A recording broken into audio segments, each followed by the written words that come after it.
জামায়াতে ইসলামীকে নিষিদ্ধের সিদ্ধান্ত আগামীকাল বা দ্রুততম সময়ের মধ্যে বাতিল হতে পারে বলে জানালেন জামায়াতের আইনজীবী।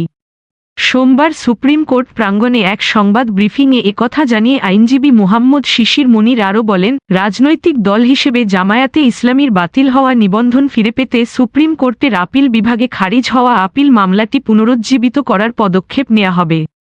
নিষিদ্ধের সিদ্ধান্ত বাতিল হলে দ্রুত আইনি এই পদক্ষেপ নেওয়া হবে। সেক্ষেত্রে দেশের সর্বোচ্চ আদালত ন্যায় বিচার করবেন বলেই আশা প্রকাশ করেন এই আইনজীবী। বৈষম্যবিরোধী ছাত্র জনতার আন্দোলন চলাকালীন গত ১ আগস্ট জামায়াতে ইসলামী ও ইসলামী ছাত্র শিবিরকে নিষিদ্ধ ঘোষণা করে শেখ হাসিনার সরকার। সন্ত্রাসবিরোধী আইনের ১৮(১) ধারায় জামায়াত, ছাত্র শিবির সহ তাদের অন্যান্য অঙ্গসংগঠনকে নিষিদ্ধ করে স্বরাষ্ট্র মন্ত্রণালয় প্রজ্ঞাপন জারি করে। এক রিট আবেদন নিষ্পত্তি করে ২০১৩ সালের ১ আগস্ট জামায়াতে ইসলামীর নিবন্ধন বাতিল ও অবৈধ ঘোষণা করে রায় দেন হাইকোর্ট। এরপর ২০১৮ সালের ৭ই ডিসেম্বর বাংলাদেশ জামায়াতে ইসলামীর নিবন্ধন বাতিল করে প্রজ্ঞাপন জারি করে নির্বাচন কমিশন (ইসি).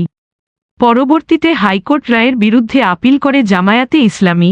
গত বছরের ১৯শে নভেম্বর সে আপিল খারিজ করে দেন সুপ্রিম কোর্টের আপিল বিভাগ।